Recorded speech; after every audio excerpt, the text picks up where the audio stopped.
Fala pessoal, bom dia, boa tarde, boa noite. Hoje a gente vai dar prosseguimento ao conteúdo referente à industrialização brasileira, né? Na primeira parte dessa aula, nós trabalhamos aí algumas características gerais relacionadas ao processo de industrialização, trabalhamos o período conhecido como surtos industriais, trabalhamos a Era Vargas e trabalhamos o governo JK. Hoje, a ideia é trabalhar os três momentos do período relacionado aí à ditadura militar no Brasil, né? A ideia, então, é a gente entender como a industrialização se desenvolveu no território brasileiro ao longo desse período, sempre relacionando aí aos elementos históricos, beleza? Então, como vocês podem ver aqui, né, o período da ditadura militar ele vai de 1964 a 1985, né, e é dividido em basicamente três partes. Nós temos um primeiro momento, que a gente vai chamar de milagre econômico ou milagre brasileiro, aí, dependendo da fonte que vocês estiverem utilizando. Né. Esse período ele vai tratar aí justamente um momento de enorme crescimento econômico da economia brasileira, né, no sentido de que muito aporte financeiro estrangeiro chegou no Brasil nesse momento, principalmente em decorrência da Guerra Fria. Os Estados Unidos tinham uma preocupação muito grande, né, em manter a América Latina como a sua área de influência dentro desse contexto de disputa por áreas de influência da Guerra Fria. Então, foi um momento de enorme entrada de capital estrangeiro que proporcionou grande desenvolvimento. Desenvolvimento não, né? É até importante a gente tomar cuidado, né, para diferenciar crescimento econômico de desenvolvimento econômico, né? Esse período ele marca um grande crescimento econômico. A economia brasileira ela crescia aí a ordem de 10% ao ano, que é um crescimento econômico muito expressivo, beleza? Mas em grande parte isso não se reverteu em aumento da qualidade de vida para a população, né? E aí é onde a gente diferencia claramente o crescimento econômico do desenvolvimento econômico. O desenvolvimento econômico ocorre quando você consegue levar os benefícios dessa expansão da economia para a grande parcela da sua população. Beleza? O que claramente não aconteceu no Brasil nesse período. Inclusive, a ditadura militar ela é marcada por um forte expansão, um forte agravamento da desigualdade social no Brasil. Beleza? Tem uma frase bastante famosa do Delfim Neto, né, onde ele dizia que é importante é preciso fazer o bolo crescer para depois repartir, né? Quando na prática esse bolo cresceu de fato durante aí, esse primeiro momento da ditadura, esse bolo de fato cresceu, mas como a gente sabe muito bem, essa repartição ela nunca acabou nunca acontecendo, beleza, pessoal? Nós temos um segundo momento, que a gente considera aí como a marcha forçada, que é a tentativa de manutenção desse modelo de crescimento econômico dentro de um cenário extremamente desfavorável, né, que é aí o período entre os choques do petróleo, 1973, relacionado aí à Guerra do Yom Kippur, né, e em 1979 relacionado aí à Revolução Iraniana. Então nós temos aí dois eventos bastante marcantes na região que tem a maior responsabilidade por produção de petróleo no mundo. Então essa interrupção no fluxo de comércio de petróleo ele vai elevar demais o preço na época e o Brasil vai sentir isso diretamente, como a gente vai ver mais para frente, né?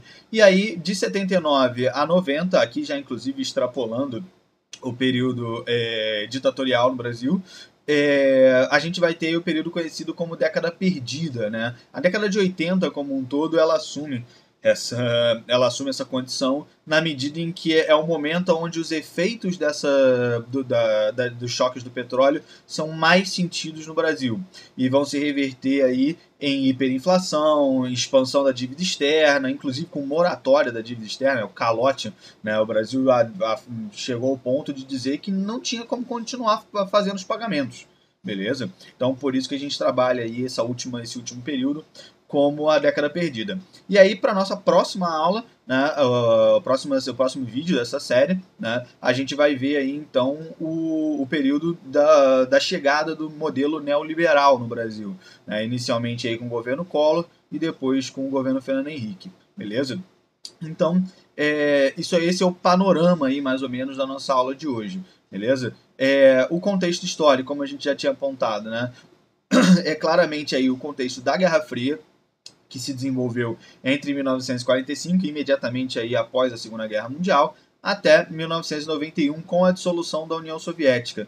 Beleza? Vocês vão ver aí também a data de 1989, né, representando aí a queda do Muro de Berlim, né, que é outro símbolo fundamental aí do período da Guerra Fria. Mas eu usei aqui um intervalo de tempo mais extenso aí com a dissolução da União Soviética de fato como marco, beleza? Então a Guerra Fria ela determinou aí esse forte financiamento por parte dos Estados Unidos das ditaduras da América Latina para manter aí essa área de influência, e a Revolução Cubana ela teve aí um papel fundamental nessa preocupação, né, dos Estados Unidos, na medida em que a ilha cubana, ela se encontra a 100 quilômetros de distância do estado da Flórida, né? Então é literalmente ali o quintal dos Estados Unidos, né? E o apoio posterior que a União Soviética deu ao governo cubano, né, de Fidel Castro, acendeu a luz de alerta nos Estados Unidos, né, com a preocupação, aquela paranoia típica, né, do período da Guerra Fria. Acendeu ali a luz de alerta nos Estados Unidos, que prontamente iniciou uma série de ações na América Latina na tentativa de derrubar governos que ele considerasse uma ameaça. Dentre esses governos, nós tínhamos aqui o governo do João Goulart, que vinha com uma proposta de reformas de base, né, bastante ampla, beleza? Então, com a reforma tributária, a reforma eleitoral, a reforma agrária, com uma preocupação muito forte aqui do João Goulart na época, né? O João Goulart, ele promoveu uma série de discursos que, à época, foram entendidos, né, como um discurso tendencionado ao socialismo, né? Então, isso foi alimentando essa lógica de paranoia aí dos Estados Unidos, até que aqui no Brasil nós tivemos a ocorrência da Marcha da Família com Deus pela Liberdade, né, que foi uma marcha aí que é na ordem de 500 mil pessoas, um apoio relativamente expressivo, né, contra a atuação do presidente João Goulart. Essa foi a deixa que os militares tiveram para iniciar o seu movimento de derrubada, o golpe contra João Goulart, né, a destituição do presidente democraticamente eleito, para a entrada da junta militar. Esse é importante frisar, né, que esse evento, né, a Marcha da Família, ele é um dos argumentos utilizados pela galera que tenta desvincular o período militar da lógica ditatorial, né? Houve apoio popular. Sim, houve o apoio de parte da população, né? Como há apoio de parte da população em qualquer ditadura no mundo, né? Em qualquer evento histórico você tem alguma parcela da população, normalmente elites locais, que se beneficiam desse governo autoritário. Então, algum apoio se tem, e assim se teve aqui no período da ditadura brasileira. Mas isso não retira o status de governo ditatorial, de governo autoritário, né? Então não havia eleições diretas para presidente da República, e nós temos aí o marco principal, que é o AI-5, que vai determinar o fechamento do Congresso. Então, nesse momento, você já não tem mais equilíbrio de poder, né, sistema de freios e contrapesos. Né? Então, assim, as instituições democráticas naquele momento elas são absolutamente encerradas. Beleza? Nada diferente do que o Nicolás Maduro, por exemplo, fez na Venezuela há pouco tempo atrás. Beleza? Então é importante que isso fique claro, certo? E óbvio, né, além da clara quebra de direitos humanos, perseguição de adversários, né, tortura, execuções e por aí vai. Então todos esses elementos configuram claramente uma estrutura ditatorial no Brasil, embora houvesse alternância de governo, né? Essa alternância não era via eleições diretas, você tinha então uma junta que escolhia o próximo presidente, então nós tivemos aí a alternância, mas não havia eleições diretas. O primeiro presidente eleito através de eleições diretas vai ser o Fernando Collor, né? Como a gente vai ver na sequência aqui dessa aula. Então, pessoal, guardem essas informações aí para caso vocês se deparem com essa argumentação frágil aí, discutindo se foi ditadura ou não foi. Isso é algo que já está mais do que consolidado, beleza? Então, Fechando essa parte, né, mais histórica, vamos para os eventos de fato, né? Nós temos aqui o milagre econômico, que vai de 64 a 73. Em algumas bibliografias, vocês podem até ver esse recorte temporal aí do milagre econômico entre 68 e 73, né? E essas bibliografias elas vão colocar esses 4 anos iniciais da ditadura como um período de ajuste, né? Um período de intensa repressão, né? Onde a violência ela foi uma marca muito, muito clara do governo, mas ainda não considera como o período do milagre, né? Então, assim, eu usei aqui esse intervalo de tempo para dar uma simplificada, até para o vídeo não ficar muito longo, mas saibam que existe aí essa possibilidade de separação, né? O milagre econômico está diretamente relacionado ao primeiro Plano Nacional de Desenvolvimento, que é o significado dessa sigla que eu coloquei aqui, né? Então, o Plano Nacional de Desenvolvimento, ele, como o próprio nome indica, né, ele vai definir uma série de práticas de intervenção do Estado com o objetivo de promover o crescimento econômico, né? Então, você tem aqui as características do período de forte crescimento econômico, aí na ordem de 10% ao ano, é o que a gente brinca, é o que ficou conhecido mais recentemente como o crescimento chinês, né? O crescimento chinês ficou conhecido como esse crescimento na ordem de 10% ao ano, porque a China conseguiu manter, né, esse crescimento expressivo por um longo período, mas o Brasil já apresentou essa taxa muito antes da China. Nós temos aqui também a manutenção do modelo de tripé. No último vídeo eu fiz questão aí de frisar que a gente tinha que guardar as informações daquele modelo de tripé que foi desenvolvido aí no governo JK, aqui de volta para relembrar a gente, né? Então, o capital estatal, né, se preocupando com o desenvolvimento da indústria de base, e o capital privado nacional e estrangeiro voltados para indústrias de bens de consumo, né? O capital privado nacional, as de consumo não duráveis, e o capital privado estrangeiro, as indústrias de bens de consumo duráveis, né? Então, esse que é o ponto, pessoal. O governo militar ele vai manter essa estrutura de modelo de tripé que foi desenvolvida no governo JK, e a partir daí vai promover, junto, né, com essa entrada de capital estrangeiro vindo dos Estados Unidos, ele vai conseguir fazer grandes investimentos, alguns que têm reflexo até os dias de hoje, outros que acabaram aí sendo, na verdade, grandes obras faraônicas, né, como a gente vai trabalhar o conceito aqui mais para frente.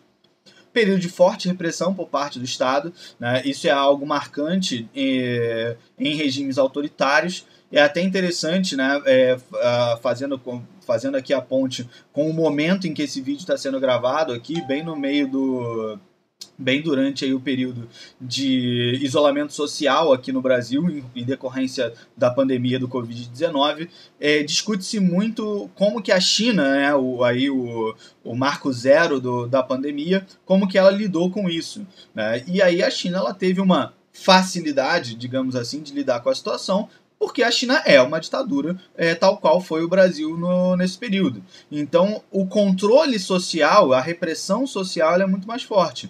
Então, em um país livre, como o Brasil de hoje, por exemplo, ou qualquer outro país do mundo, o isolamento social ele nunca vai conseguir passar de mais do que uma recomendação, né, ou de uma recomendação expressa, onde você pode... O máximo que você vai ter ali é multa e coisa desse tipo, né? Você não tem como prender o cidadão em casa, né, em um país livre, diferentemente do que aconteceu na China, por exemplo, na província lá do epicentro do problema, o governo simplesmente proibiu as pessoas de circularem, ninguém saía de casa, a polícia fiscalizava as ruas e ninguém podia sair de casa, né? Não é que a recomendação, a expressa era ficar em casa, ou se você saísse podia tomar uma multa, não, podia ser preso, né? Existe uma repressão muito forte houve uma repressão muito forte por parte do Estado chinês, né, o que acabou fazendo com que a pandemia a curva, né, entrasse na descendente de maneira relativamente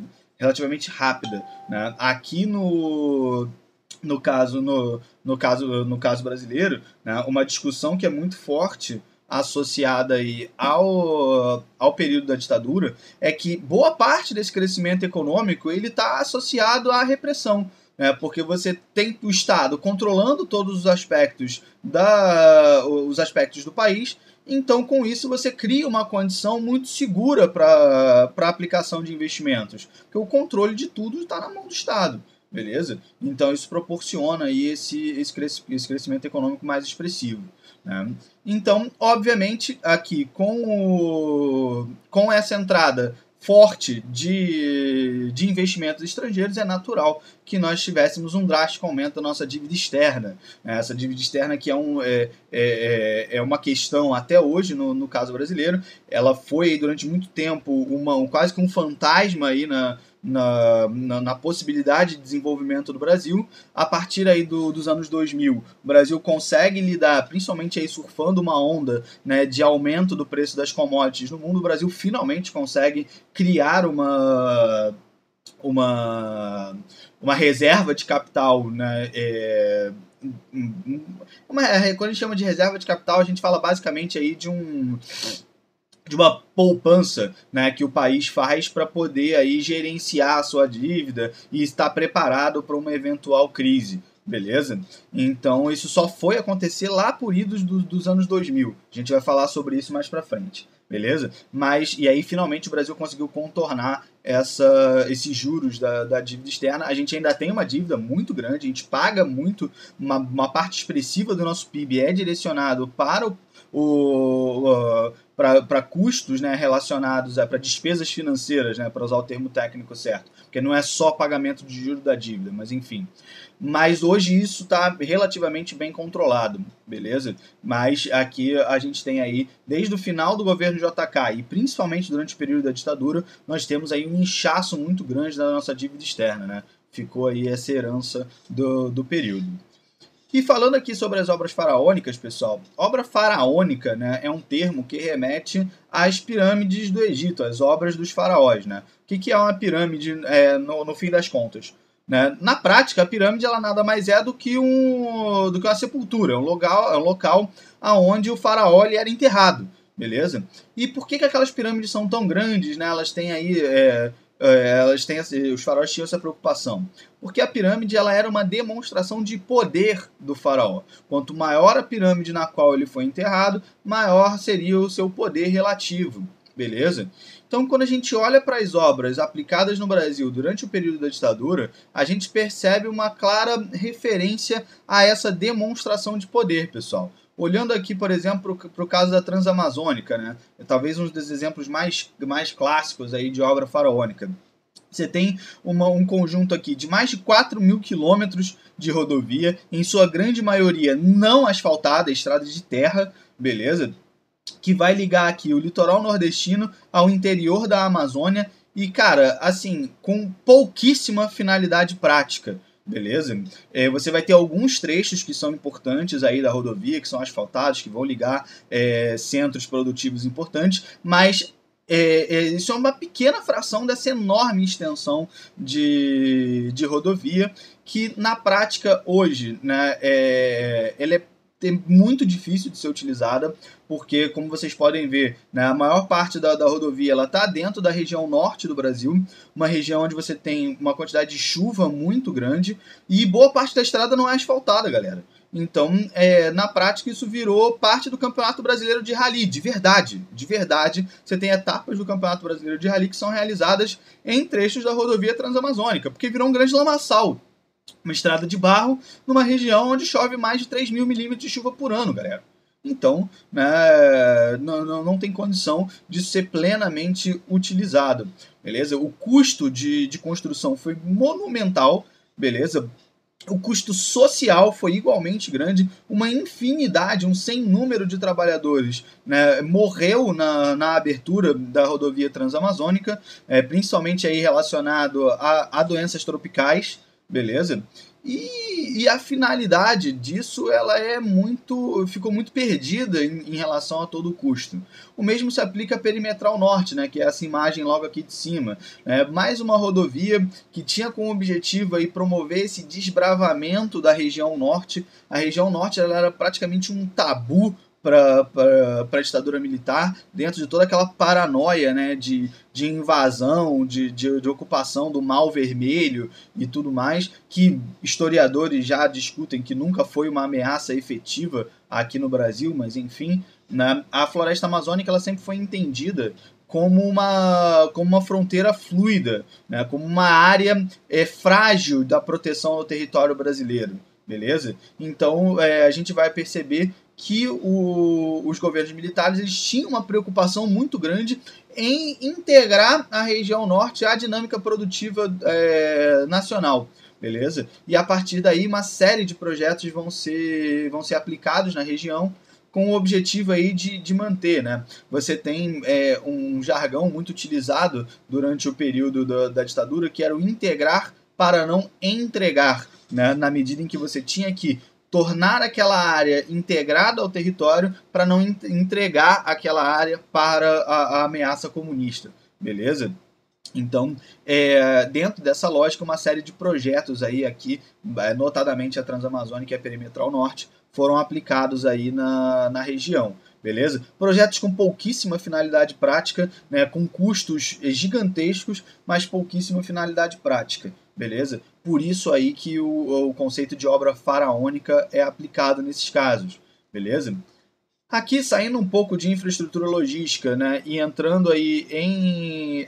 outro ponto de infraestrutura logística importante é falar da Ponte Rio-Niterói, né? A Ponte Rio-Niterói aqui, eixo rodoviário fundamental aqui na lógica de transporte, de deslocamento na região metropolitana do Rio de Janeiro, mas se a gente olhar para o mapa aqui do nosso slide, a gente vai perceber que claramente a ponte ela foi construída num trecho muito mais longo do que ela poderia ter sido feita, né? Existe aqui alguns trechos bem mais estreitos aqui entre a cidade do Rio de Janeiro e a cidade de Niterói, né? Onde você poderia construir uma ponte com um custo muito menor, né? Só que uma ponte construída aqui nesses trechos mais curtos seria apenas mais uma ponte urbana no mundo, né? E à época, lá na construção, finalzinho da década de 60, início da década de 70, a ponte Rio-Niterói ela se tornou a maior ponte urbana do mundo. Não é mais a maior ponte urbana,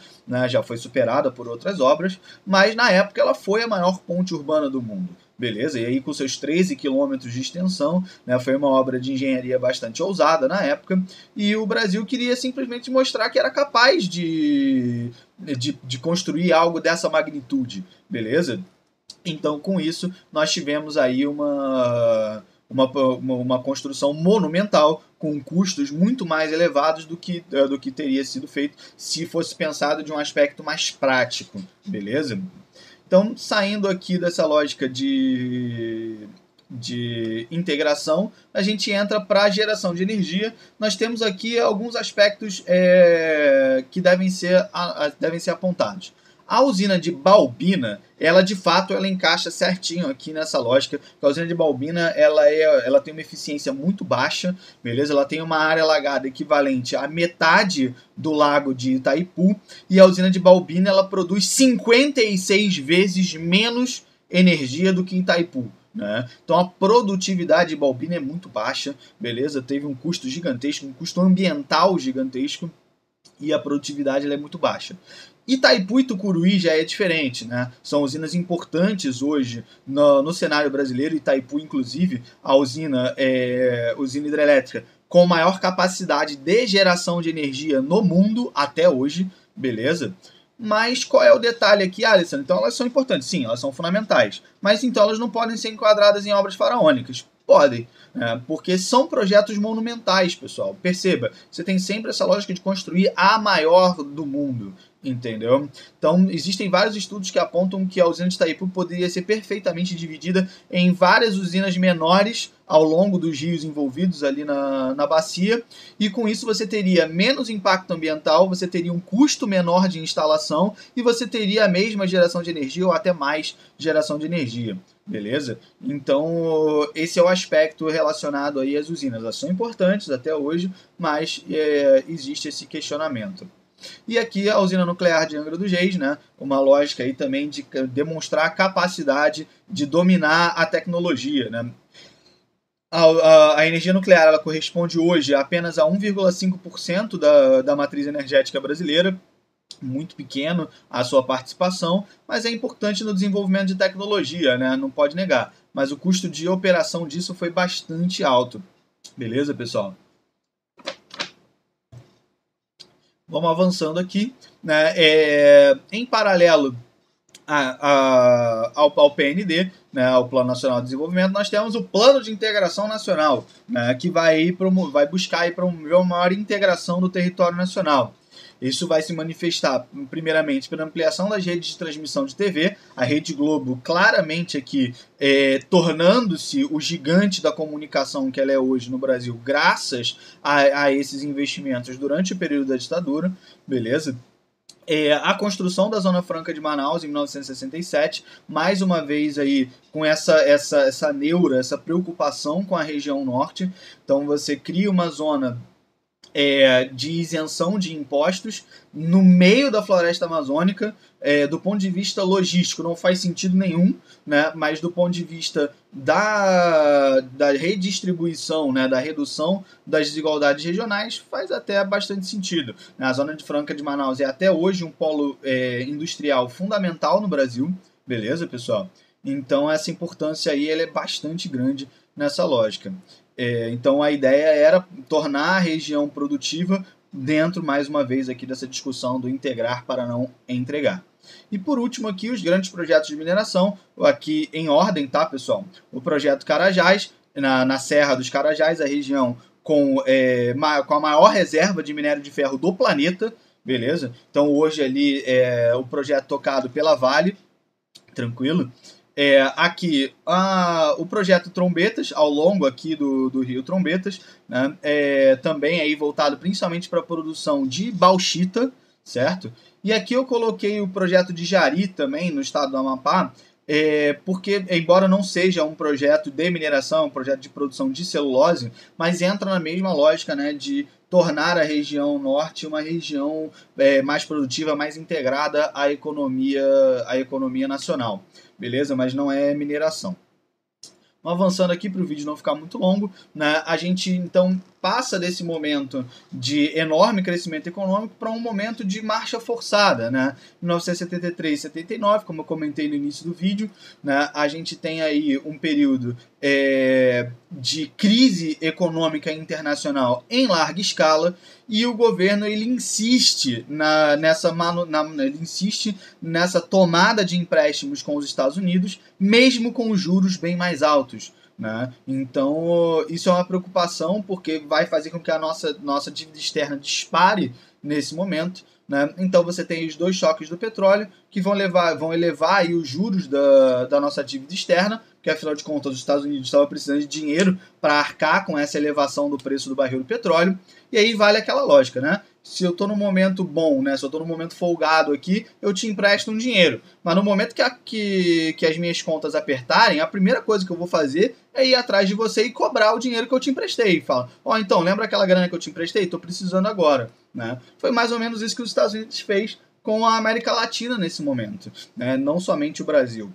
Beleza? E, além disso, você ainda tem uma fuga de investimentos estrangeiros para mercados mais seguros. Né? Então, nesse momento, o Fed, né, que é o Banco Central dos Estados Unidos, ele vai promover uma elevação das suas taxas de juros. Então, você tende a ter aí uma migração, né, dos investimentos que estavam aplicados aqui no Brasil para os Estados Unidos, que obviamente é uma economia muito mais sólida do que a economia brasileira. Beleza? Então, esses dois elementos aí vão proporcionar uma drástica redução no aporte de capital disponível para investimento no Brasil e um aumento do custo desse capital para o governo, né, que vai se refletir aí depois em ampliação da dívida externa. Beleza? Aqui, né, eu sempre gosto de fazer uma de advogado do diabo às vezes, né, tentando defender aqui essa prática. O que a gente pode ter? Né? O governo brasileiro, ele obviamente não tinha como prever que ocorreria um segundo choque do petróleo, né? Então, quando nós tivemos em 1973 a Guerra do Yom Kippur, imaginou-se que aquilo seria um evento isolado, né? Então, o Brasil ia continuar fazendo os investimentos e as coisas iam melhorar dali para frente. O problema é que alguns anos depois nós tivemos um segundo evento no Oriente Médio, né? Aí a Revolução Iraniana, que vai mais uma vez impactar o comércio internacional e aí vai jogar a economia brasileira no ralo de vez, beleza? Então a gente pode fazer aí essa análise, essa ponderação aí em relação à tomada de decisões no período.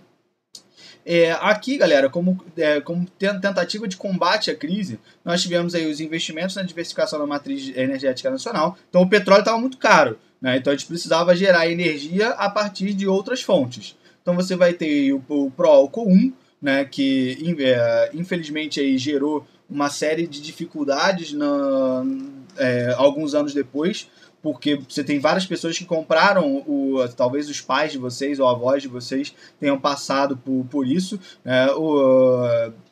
Foi lá, comprou o carro movido a álcool na época, e alguns anos depois, passado aí o ápice da crise do petróleo, aquele carro ficou obsoleto porque os postos pararam de oferecer álcool nas bombas, né? Então aí começou um desabastecimento de álcool no Brasil, e aí o Proálcool 1 acabou se tornando aí um programa um tanto quanto ineficiente, né? Depois ele vai ser substituído pelo Proálcool 2, já bem depois, que está associado aos carros flex hoje, né? Então aí você não fica mais refém de um único combustível, né? O carro roda tanto com álcool quanto com gasolina. Então você vai abastecer o veículo ali com o combustível que estiver valendo mais a pena naquele momento.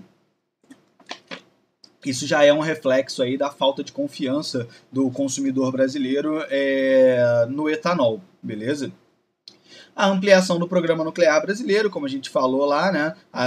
O projeto aí de Angra 1 e posteriormente Angra 2 e 3, né? Hoje são um conjunto de 3 usinas aí na região de Angra dos Reis, aqui no Rio de Janeiro. A construção da usina hidrelétrica de Itaipu, né? Que está aí diretamente relacionada. É importante frisar, galera, para a gente entender um pouco da dimensão de Itaipu. Itaipu iniciou, né, como eu coloquei aqui para vocês, Itaipu iniciou a sua... Onde é que eu coloquei aqui? A usina de Itaipu... Aqui. A usina de Itaipu ela iniciou sua construção em 1974, galera. A inauguração da última turbina da usina foi feita em 2008. No governo Lula, beleza? Então, para vocês terem uma ideia da dimensão do projeto, do custo que isso teve, né? E lembrando que Itaipu ela é uma usina binacional, né? Então, ela foi construída aí em parceria com o Paraguai, né? E até hoje o Brasil divide aí a produção de energia com o Paraguai, beleza? Em condições, diga-se de passagem, extremamente favoráveis para o Brasil, né? E também uma outra forma de diversificar a matriz foi o investimento na Petrobras para conseguir encontrar novas reservas de petróleo, beleza? Na tentativa aí de aumentar a oferta do produto no mercado internacional e, consequentemente, aí trazer os custos do barril do petróleo mais para baixo, para valores mais razoáveis. É até interessante a gente perceber que hoje, em função da prospecção no pré-sal, para o Brasil não vale muito a pena, o petróleo está muito barato, porque o nosso petróleo é muito caro de ser prospectado. É um petróleo em grandes profundidades, então é muito caro de extrair esse petróleo. Então, se o preço do barril estiver muito barato, não vale nem a pena tirar o petróleo do subsolo, beleza? Porque o custo é maior do que vai ganhar dinheiro vendendo. E aqui um outro ponto que eu vou passar rapidinho, que isso aqui não costuma ser muito cobrado, né, é o segundo Plano Nacional de Desenvolvimento, que vai aí trazer de volta as superintendências de desenvolvimento, né? Então você vai ter aí a Sudan, Sudene, né, que são superintendências de desenvolvimento da região, né? Então aí superintendência de desenvolvimento da região norte, da região nordeste, beleza? Então, principalmente aí voltada para regiões menos privilegiadas pelo processo. Nunca foi uma medida que deu muito certo no Brasil, nem na primeira tentativa, anos antes, nem durante o período da ditadura. As superintendências nunca conseguiram atingir o objetivo de realmente promover uma distribuição dos investimentos ao longo do território. Beleza, pessoal? Então aí a proposta, né, de desenvolvimento das novas superintendências, ela não conseguiu atingir seu objetivo principal. E por último aqui da nossa aula de hoje, que já está se estendendo bastante, né, a gente tem aqui então a chegada finalmente da década perdida, né, aonde não havia mais o que fazer. O cenário de crise econômica ele era muito grave, e então o Brasil precisou, nesse momento, abandonar a lógica de crescimento econômico a partir da industrialização. Né? E aí a ditadura que adorava um slogan, né, tem aí mais um, né? Exportar é o que importa, né? Fazendo aqui um joguinho de palavras com o termo de importância, né, e a lógica e o fluxo de comércio exportar e importar. Né? Então, o que ele entende? Não dá mais, num cenário de crise tão grave quanto aconteceu na década de 80, para focar no mercado interno. Né? Então, o Brasil precisa aumentar a sua arrecadação a partir da venda para o mercado externo. E o que estava muito valorizado nessa época? Né? A soja, o minério de ferro e a bauxita, beleza? Que é o que vai dar origem ao alumínio. Né? Então, o Brasil, depois de décadas de investimento no desenvolvimento industrial, vai promover aí um retorno ao modelo primário exportador, galera. Então, o Brasil passa a sofrer com um processo de desindustrialização a partir da década de 80. Certo? Isso é bastante grave, existem diversos estudos aí associados a essa questão, mas o fato é, o Brasil volta, né, a pautar uma parte importante da sua economia no setor primário, beleza? Vendendo soja aí principalmente para a China, minério de ferro, né, então para mercados que estão em expansão, beleza? Uma outra medida que tentou aí agir na lógica de minimizar os impactos foi o aumento dos impostos de importação. Mas qual é o problema disso, galera? A nossa indústria ela nunca foi capaz de... O Brasil sempre teve um déficit na indústria de bens intermediários, né, de bens de produção. O Brasil nunca produziu máquinas para outras indústrias aqui no Brasil. Boa parte dos nossos equipamentos eles são importados, as soldadoras, as esteiras, as fornalhas, nas usinas siderúrgicas, tudo isso em geral ele é importado de fora. E aí, quando você aumenta o imposto de importação, você acaba gerando um sucateamento da indústria nacional, que não consegue se modernizar, que primeiro você está num evento de crise, e segundo você tem aí um aumento dos impostos de importação. Então fica ainda mais caro para você trazer novos equipamentos para a sua fábrica, beleza? Então aí, além desse retorno do modelo primário exportador, o Brasil ainda deu uma travada na tentativa de continuação das indústrias, beleza? Então aí por isso que a gente trabalha essa lógica aqui como década perdida, né? Um período de hiperinflação, aumento da dívida externa, drástica redução dos investimentos, né? Então aí gerando todo esse aspecto social negativo que vocês vão ver de maneira mais aprofundada nas aulas de história. Beleza? E uma discussão finalzinha aqui, só para não passar em branco, né? Se a gente discute tanto como década perdida, se a gente for tentar, né, olhar ali o lado positivo da vida, digamos assim, e a gente olhar para a década de 80 e perceber que a crise econômica ela tornou inviável a manutenção do regime ditatorial, a gente pode ver algum aspecto positivo em todo esse caos, né? Porque a ditadura ela sempre se manteve a partir do crescimento econômico, né? Então ela falava, ó, eu estou reprimindo, mas eu estou entregando resultado econômico. Quando você reprime e não entrega resultado econômico, é óbvio que a população fica menos propensa a se submeter a essa condição de repressão, beleza? Então, o conjunto de manifestações na sociedade brasileira, ele aumenta nesse período, né, até levando aí ao fim pacífico, né, da ditadura. Não houve contragolpe nem nada do tipo, né? Os militares eles simplesmente saem do poder e entra o governo de transição, o governo de José Sarney, né, até as diretas já que vão trazer aí o Fernando Collor ao poder aí no início da década de 90. Beleza? Então o Brasil sai desse momento com o fortalecimento das suas instituições democráticas, né? A Constituição de 88 é uma Constituição muito forte, né? Que traz aí um respaldo muito amplo para a nossa sociedade. Então, se a gente quiser tirar algo de positivo, né, da década de 80, você tem o fim da ditadura, né, e o fortalecimento das nossas instituições democráticas, né, que aí permanecem minimamente sólidas até hoje. Beleza, pessoal? Galera, eu vou encerrar por aqui para o vídeo não ficar muito longo, beleza? Qualquer dúvida, deixa lá nos comentários, sem problema. E aí no nosso próximo encontro, a gente vai falar aí sobre a chegada do modelo neoliberal no Brasil.